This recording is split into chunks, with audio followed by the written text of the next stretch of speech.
Chapter 20. Silver's Embassy.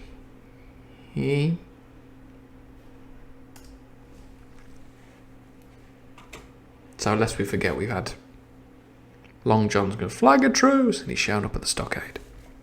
Sure enough, there were two men just outside the stockade. One of them waving a white cloth, the other no less a person than Silver himself, standing placidly by. Last time we saw him do that, he then leapt on a man and brutalised him to death, so pretty frightening. It was still quite early, and the coldest morning that I think I ever was abroad in. A chill that pierced into the marrow. The sky was bright and cloudless overhead, and the tops of the trees shone rosily in the sun.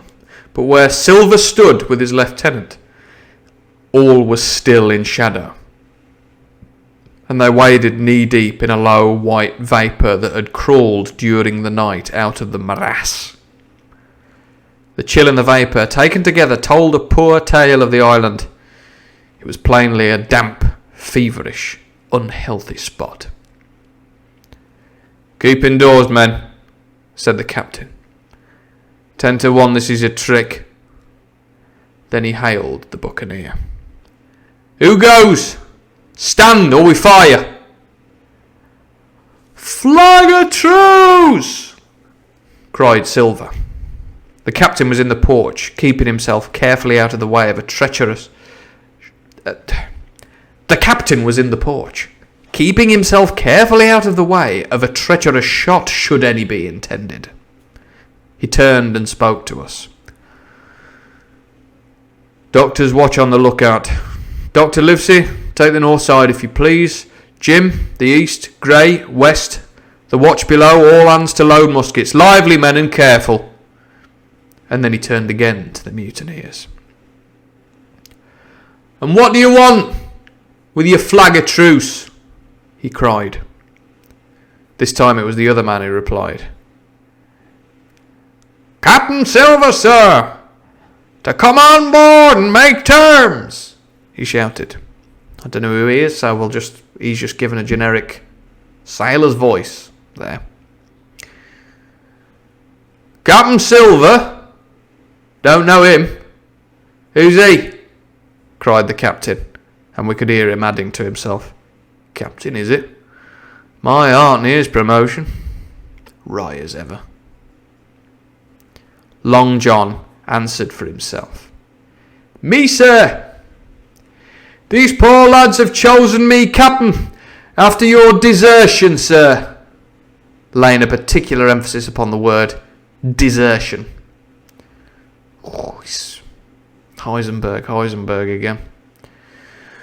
"We're willing to submit if we can come to terms and no bones about it. All I ask is your word, Captain Smollett, to let me safe and sound out of this here stockade and 1 minute to get out of shot before a gun is fired." "My man," said Captain Smollett, still condescending to him, he's like that. "My man," Long John's like that, suppressing his rage. "My man," said Captain Smollett, "I have not the slightest desire to talk to you. If you wish to talk to me, you can come, that's all. If there's any treachery, it'll be on your side, and the Lord help you." "That's enough, Captain," shouted Long John cheerily. "A word from you's enough. I know a gentleman, and you may lay to that." We could see the man who carried the flag of truce attempted to hold Silver back. Nor was that wonderful, seeing how cavalier had been the captain's answer. But Silver laughed at him aloud and slapped him on the back, as if the idea of alarm had been absurd. Then he advanced to the stockade, threw over his crutch, got a leg up, and with great vigour and skill succeeded in surmounting the fence and dropping safely to the other side. I will confess that I was far too much taken up with what was going on to be of the slightest use as a sentry. Indeed, I'd already deserted my eastern loophole and crept up behind the captain, who had now seated himself on the threshold with his elbows on his knees, his head in his hands, and his eyes fixed on the water as it bubbled out of the old iron kettle in the sand. He was whistling to himself, "Come, lasses and lads." Now, there is a tune I do not know. And we know what that means. I'm going to have to make it up. So he's whistling, "Come, lasses and lads." A song which I imagine goes something like this. Come, lasses and lads, come down the field. Why, oh why should we do that?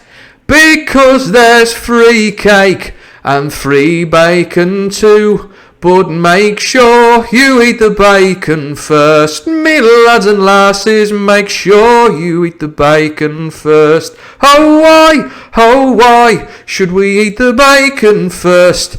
Has nobody ever taught you your table manners? You only get sweets when you've eaten your meats.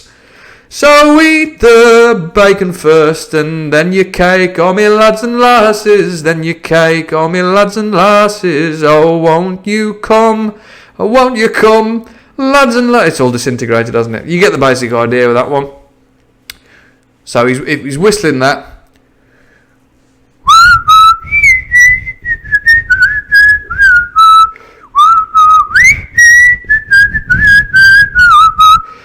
Silver had terrible hard work getting up the knoll. What with the steepness of the incline, the thick tree stumps, and the soft sand, he and his crutch were as helpless as a ship in stays. But he stuck to it like a man in silence.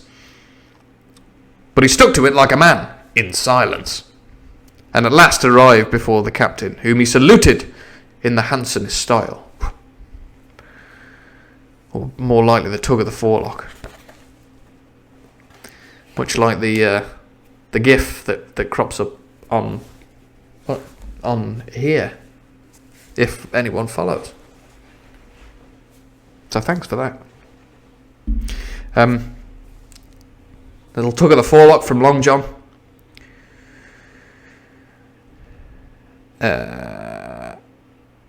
He arrives. He was tricked out in his best. So he's dressed up. Now he's captain. An immense blue coat, thick with brass buttons, hung as low as to his knees, and a fine laced hat was set on the back of his head. He sounds like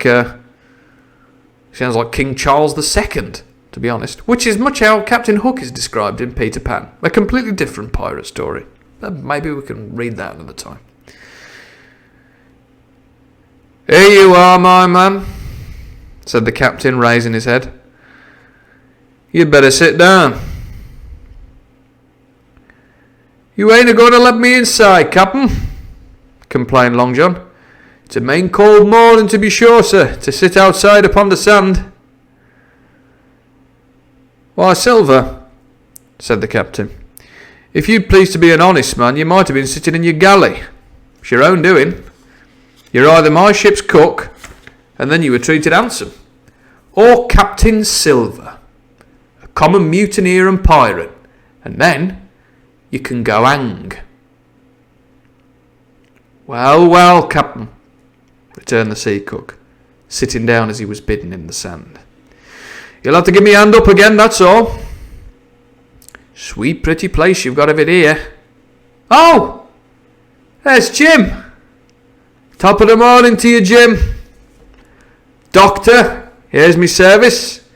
Why, there you are all together like a happy family, in a manner of speaking. If you've anything to say, my man, better say it," said the captain. There's tension on the air. Tension. "Right you were, Captain Smollett," replied Silver. "Duty's duty, to be sure. Well now, you look here. That was a good lay of yours last night. I don't deny it was a good lay. Some of you pretty handy with handspike end, and I'll not deny neither but what some of my people was shook. Maybe all was shook. Maybe I was shook myself. Maybe that's why I'm here for terms. But you mark me, Captain. It won't do twice, by thunder. We'll have to do sentry go and ease off a point or so on the rum. Maybe you think we were all a sheet in the wind's eye. But I'll tell you I was sober. I was only dog-tired. And if I'd awoke a second sooner, I'd have caught you at the act, I would. He wasn't dead when I got round to him, not he. Well, says Captain Smollett, as cool as can be. All that Silver said was a riddle to him, but you would never have guessed it from his tone. As for me, I began to have an inkling. Ben Gunn's last words came back to my mind. I began to suppose that he'd paid the buccaneers a visit while they all lay drunk together round their fire, and I reckoned up with glee that we had only 14 enemies to deal with. Well, here it is, said Silver. We want that treasure, and we'll have it. That's our point. You just as soon save your lives, I reckon, and that's yours. You have a chart, haven't you? That's as may be, replied the captain. Oh, well, you have. I know that, returned Long John. You needn't be so husky with a man. There ain't a particle of service in that, and you may lay to it. What I mean is, we want your chart. Now, I never meant you no harm, myself. That won't do with me, my man, interrupted the captain. We know exactly what you meant to do, and we don't care. For now, you see, you can't do it. And the captain looked at him calmly and proceeded to fill a pipe. Bad man. Oh, yeah. I'll tell you what, you might have wanted to. Well, there's fuck all chance you're doing it now, isn't there, son? Like that. Taper. Probably a really long pipe. It's a long clay pipe. No, probably a short clay pipe. Short clay pipe. Oh, I don't get... That's his equivalent of being like that. Oh, yeah. Means fuck all to me, son. Your move. Not bothered. Not bothered. And the captain looked at him calmly and proceeded to fill a pipe. If he'd Gray, Silver broke out. Avast there, cried Smollett. Gray told me nothing and I asked him nothing, and what's more, I'd see you and him and this whole island blown clean out of the water into blazes first, so there's my mind for you, my man, on that. This little whiff of temper seemed to cool Silver down. Thrives on conflict, thrives on conflict. Leech, a vampire. He had been growing nettled before, but now he pulled himself together. Like enough, said he. I would set no limits to what gentlemen might consider shipshape, or might not, as the case were, and seeing as how you are about to take a pipe, Captain, I'll make so free as to do likewise. And he filled a pipe, and lighted it, and the two men sat silently smoking for quite a while, now looking each other in the face, now stopping their tobacco, now leaning forward to spit. It was as good as the play to see them. By which he means it was as good as watching a show at the theatre. That's how they would have phrased it in 1769. It was as good as the play. The play! The one play we're allowed at this time. Mind you, we joke, but given the fact that the theatre industry is on its knees and the Conservatives are in charge, we may all be lucky to see one more play ever in our lives. It was as good as the play to see them. Quite a good scene, this. Quite a good scene, this. So the captain and Silver are just literally just sitting smoking on that. Hang on. I like that. Hang on.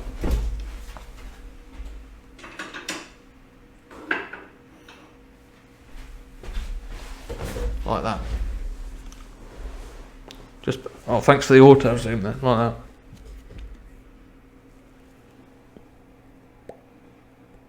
That's Captain Smollett. Long John's like that.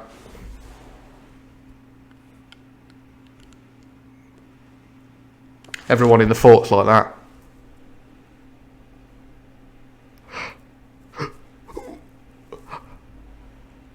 All talking to each other like that. What are they doing now? I don't know. I think they're just sitting there. Hang on, I think Long John's going to say something.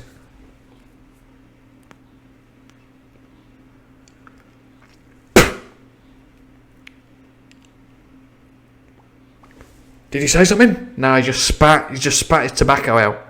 His horrible 18th century brown, horrible, tarry, nasty tobacco. He just spat it on the floor. Oh. What about Captain Smollett?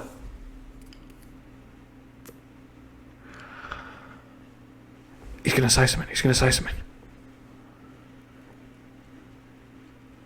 Days pass. You get the idea. Whoops. That auto zoom's great, isn't it? Now, I get me point. Now, said Silver, resumed Silver. Here it is. You give us the chart to get the treasure by, and drop shooting poor seamen and stoving of their heads in while asleep. You do that, and we'll offer you a choice. Either you can come aboard along of us once the treasure's shipped, and then I'll give you my affidavit upon my word of honour to clap you somewhere safe ashore.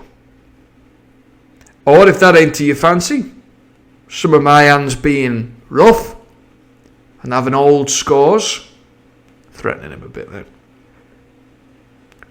on account of hazing. Now, remember when you were shouting at him and all that? That's what he got. Yeah, they didn't like that. Some of the boys said they want to throw your hat in the sea for that. Then you can stay here, you can. We'll divide stores with you man for man, and I'll give my affidavit, means affidavit, it means his word of honour, as before, to speak the first ship I sight and send them here to pick you up. Now you'll own that's talking. Handsomer you couldn't look to get, not you, and I hope, raising his voice, that all hands in this here blockhouse will overhaul my words, for what is spoke to one is spoke to all. Everyone's in the fort, waiting to see what Captain Smollett's going to do.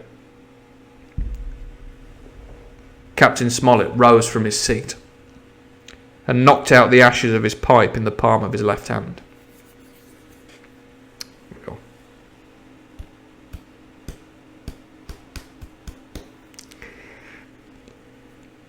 Well, he wouldn't do that, would he? Because he just knocked all his ashes out. He's got nothing to smoke. Just considered him like that.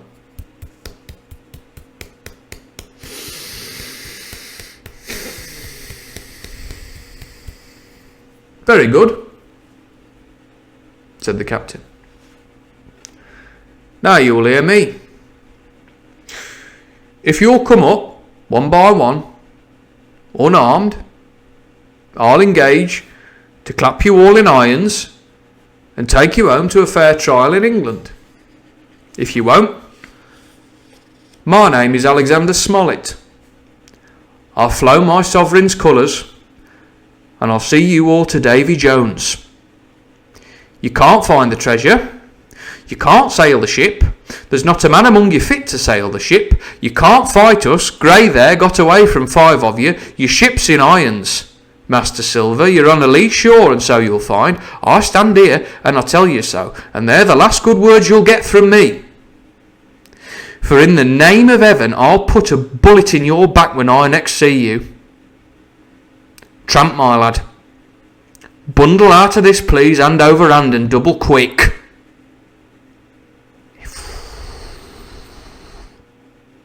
Boss man, Smollett.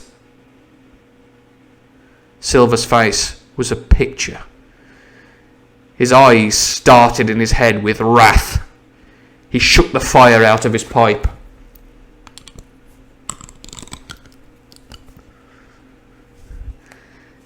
"Give me hand up," he cried. "Not I," returned the captain. "Who give me hand up?" he roared. Not a man among us moved. Growling the foulest imprecations, he crawled along the sand till he got hold of the porch and could hoist himself again up upon his crutch. Then he spat into the spring. "There," he cried. "That's what I think of you. Before an hour's out, I'll stove in your old blockhouse like a rum puncheon. Laugh, by thunder, laugh. Before an hour's out, you'll laugh upon the other side." Get an autos in for this. You'll laugh upon the other side. Come on, you flipping thing.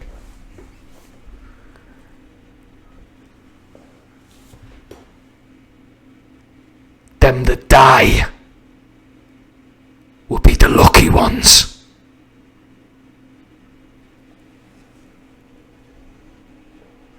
And with a dreadful oath, he stumbled off, ploughed down the sand, and was helped across the stockade after 4 or 5 failures by the man with the flag of truce, and disappeared in an instant afterwards among the trees.